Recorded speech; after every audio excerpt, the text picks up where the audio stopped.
ناظرین کی خدمت میں سلام و آداب. آپ دیکھ رہے ہیں وائس آف لداخ. آج سنیچر مئی کے 30 اور ذی الحجہ کی 12 تاریخ ہے. آج کی تازہ ترین خبروں کے ساتھ میں ہوں آپ کا میزبان سعید ہاشم رضوی. ناظرین سے گزارش ہے کہ تازہ ترین خبروں اور حالات و واقعات سے باخبر رہنے کے لیے ہمارے چینل کو سبسکرائب کریں اور خبریں آخر تک ضرور دیکھیں. آپ دیکھ رہے ہیں آپ کا پسندیدہ news channel Voice of Ladakh.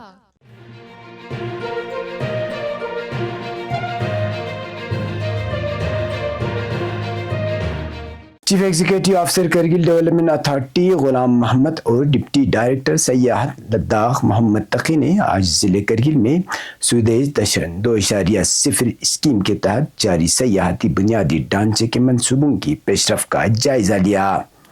اس دوران افسران نے exploring LOC and Hundarman village experience منصوبے کے تحت تعمیر کیے جا رہے کھرول سنگم ویو پوائنٹ اور ہندرمان LOC ویو پوائنٹ کا معائنہ کیا. انہوں نے جاری کاموں کی پیش رفت، معیار اور مقامی ضروریات کا تفصیلی جائزہ لیا.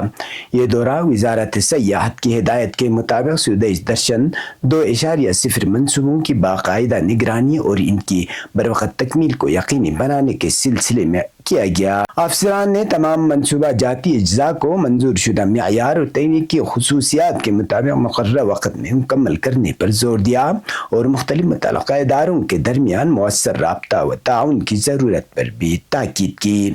ڈپٹی ڈائریکٹر سیاحت محمد تقی نے منصوبوں کی جسمانی و مالی پیش رفت سے متعلق رپورٹس اور جیوٹیک شدہ تصاویر بروقت جمع کرانے کی اہمیت پر بھی زور دیا تاکہ وزارت سیاحت کے مانیٹرنگ پورٹل کو باقاعدگی سے اپ ڈیٹ کیا جا سکے اور اسکیم کے تحت آئندہ ضروری کارروائی میں سہولت ہو. افسران نے کہا کہ یہ منصوبے کرگل کے سرحدی سیاحتی سرکٹ میں سیاحت کے بنیادی ڈھانچے کو مضبوط بنانے، جدید سہولیات فراہم کرنے اور سیاحوں کے تجربے کو مزید بہتر بنانے میں اہم کردار ادا کریں گے. اس موقع پر executive engineer Kargil development authority, accounts officer KDA اور دیگر متعلقہ افسران بھی موجود تھے.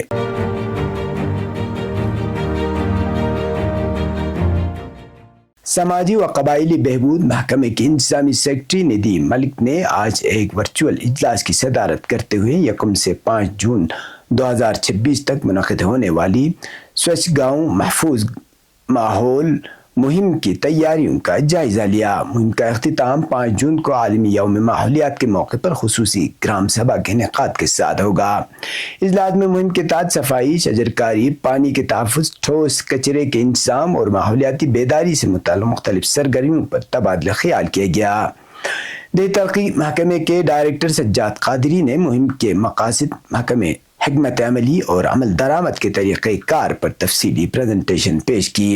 سیکرٹری ندیم ملک نے ہدایت دی کہ مہم کو مشن موڈ پر چلایا جائے اور پانی کے تحفظ، کچرے کے مؤثر انتظام اور صفائی و شجرکاری مہمات پر خصوصی توجہ دی جائے.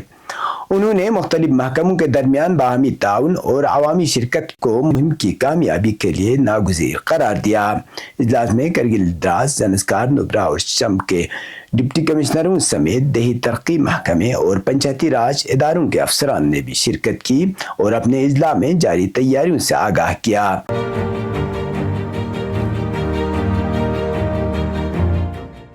ہفتہ ولایت کی مناسبت سے امام خمینی میموریل ٹرسٹ کرگل کے زیر اہتمام جامع مسجد کرگل میں جاری تقریبات عقیدت و احترام کے ساتھ منعقد کی جا رہی ہیں. ان تقریبات کا آغاز عید قربان کے بعد ہوا اور روزانہ نماز ظہرین کے بعد مومنین کی کثیر تعداد اس میں شرکت کر رہی ہے. تقریبات کے دوران علماء کرام عید غدیر کی عظمت، فضیلت اور تاریخی اہمیت پر روشنی ڈالنے کے ساتھ ساتھ ولایت و امامت کے بنیادی تصورات اور اسلامی معاشرے میں ان کی اہمیت کو تفصیل سے بیان کر رہے ہیں. مقررین اس بات پر زور دے رہے ہیں کہ مومنین اپنی زندگی کو اہل بیت علیہ السلام کی تعلیمات اور نظام ولایت کے اصولوں کے مطابق ڈالیں اور دینی و سماجی ذمہ داریوں کو بخوبی انجام دیں. ہفتہ ولایت کے دوسرے روز حجت الاسلام والمسلمین شیخ بشیر شاکر نے خطاب کرتے ہوئے واقع غدیر کو اسلامی تاریخ کا ایک اہم اور فیصلہ کن موڑ قرار دیا. انہوں نے کہا کہ غدیر صرف ایک تاریخی واقعہ نہیں بلکہ امت مسلمہ کی فکری، روحانی اور سماجی رہنمائی کا ایک مکمل نظام ہے، جس کے ذریعے پیغمبر اسلام حضرت محمد مصطفیٰ صلی اللہ علیہ وآلہ وسلم اور حضرت امام علی علی علیہ السلام کی ولایت و قیادت کا اعلان فرمایا۔ انہوں نے غدیری ذمہ داری کے موضوع پر تفصیلی گفتگو کرتے ہوئے کہا کہ غدیر کا پیغام صرف جشن منانے تک محدود نہیں بلکہ اس کے تقاضوں کو عملی زندگی میں نافذ کرنا بھی ہر مومن کی ذمہ داری ہے۔ انہوں نے مومنین پر زور دیا کہ وہ عدل، انصاف، اخوت، اتحاد اور دینی شعور کو فروغ دے کر حقیقی معنوں میں پیغام غدیر کے امین بنے۔ تقریب میں علماء، معززین اور مومنین کی بڑی تعداد نے شرکت کی۔ حاضرین نے مقرر کے خطاب کو توجہ سے سنا اور ولایت و امامت کے موضوع پر علمی و فکری مباحث سے استفادہ کیا۔ واضح رہا کہ ہفتہ ولایت عید قربان سے عید غدیر تک یعنی 10 ذی الحجہ سے 18 ذی الحجہ تک منایا جاتا ہے، جو اسلامی انقلاب کے بعد اسلامی جمہوریہ ایران سمیت دنیا کے دیگر ممالک میں بھی بڑی عقیدت و احترام کے ساتھ منایا جاتا ہے۔ اسی سلسلے میں جامع مسجد کرگل میں آئندہ دنوں بھی مختلف علمی، دینی اور تربیتی پروگرام منعقد کیے جائیں گے، جن میں علماء کرام اور دینی شخصیات خطاب کریں گے۔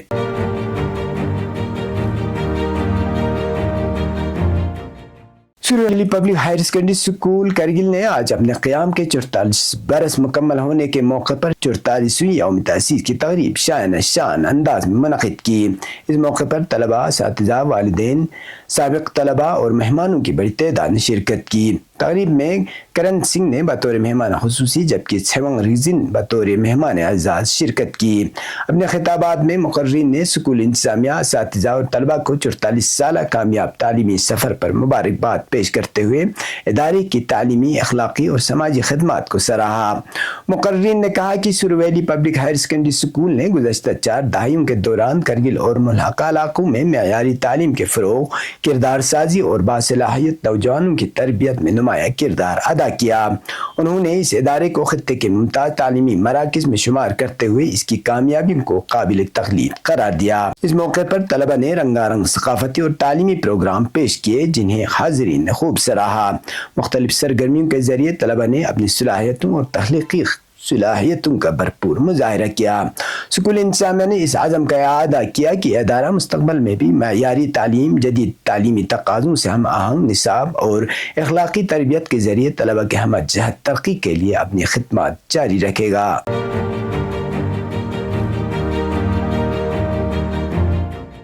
دارالتبلیغ دراز کے تعلیمی ونگ نے جواہر نویا ودیالیہ میں منتخب ہونے والے طلبہ اور CBSE جماعت دہم و دوازدہم کے ضلع ٹاپرز کے اعزاز میں ایک پروقار تقریب کا انعقاد کیا۔ تقریب میں ڈپٹی کمشنر دراز کاچو امتیاز بطور مہمان خصوصی جبکہ SP دراز کاچو اشتیاق بطور مہمان اعزاز شریک ہوئے۔ کونسلر عبدالصمد اور پرنسپل گورنمنٹ ڈگری کالج دراز ناصر شعبانی بھی اس موقع پر موجود تھے۔ تنظیم کے چیئرمین سجاد حسین نے اپنے خطاب میں ادارے کی تعلیمی سرگرمیوں اور 3 روپے سبسکرپشن اسکیم کے بارے میں جانکاری دی۔ انہوں نے بتایا کہ ادارے اب تک تعلیمی فروغ کے لیے تقریباً 8 لاکھ روپے خرچ کر چکا ہے۔ اپنے خطابات میں ڈپٹی کمشنر، SP اور دیگر مقررین نے دارالتبلیغ تعلیمی ونگ کے خدمات کو سراہتے ہوئے کہا کہ یہ عوامی تعاون پر مبنی ایک مثالی تعلیمی تحریک ہے جو نوجوانوں کو تعلیم کی جانب راغب کرنے اور منشیات سمیت سماجی برائیوں سے دور رکھنے میں اہم کردار ادا کر رہی ہے۔ اس موقع پر JNV میں کامیاب ہونے والے طلبہ، CBSE ٹاپرز اور JNV امیدواروں کی تربیت کرنے والے اساتذہ محمد یاسین صابری اور بلال احمد کو بھی اعزازی اسناد اور یادگاری تحائف سے نوازا گیا۔ تقریب کے اختتام پر مقررین نے دارالتبلیغ دراز کے تعلیمی ونگ کے تعلیمی و سماجی خدمات کو سراہتے ہوئے مستقبل میں بھی ایسے اقدامات جاری رکھنے کی امید ظاہر کی۔ پیش قومی اور بین الاقوامی خبریں۔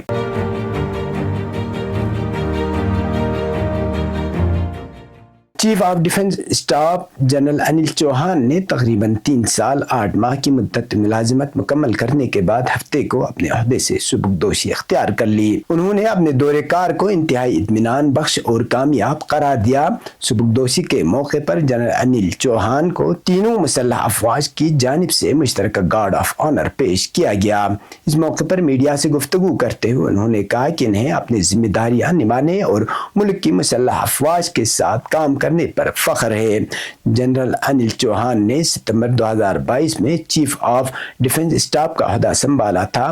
وہ اس منصب پر فائز ہونے والے دوسرے افسر تھے، جبکہ پہلے CDS جنرل بپن راوت دسمبر 2021 میں ایک ہیلی کاپٹر حادثے میں جاں بحق ہو گئے تھے۔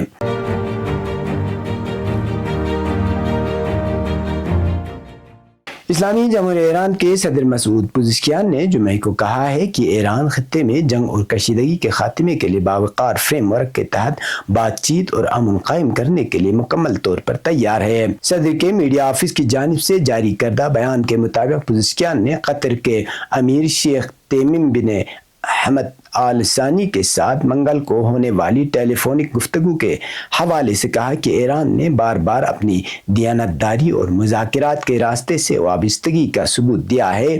اب وقت آ گیا ہے کہ دوسری فریق اپنی مرضی کا مظاہرہ کرے اور عمل اور قول دونوں میں اپنی بین الاقوامی ذمہ داریوں پر عمل پیرا ہو۔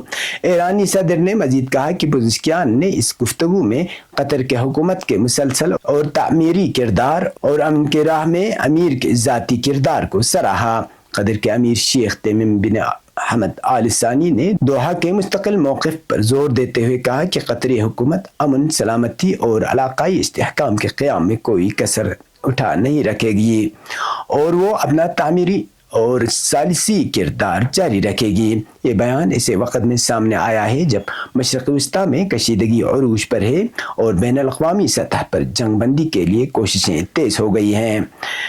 تجزیہ کاروں کے مطابق ایران کا یہ موقف مذاکراتی راستے کو اہمیت دیتا ہے، تاہم دوسری فریق کی جانب سے ٹھوس اقدامات کی توقع بھی ظاہر کرتا ہے۔ یہ تب تک کی خبریں، اس کے ساتھ مجھے اور میرے ساتھیوں کو دیجیے اجازت۔ اللہ حافظ۔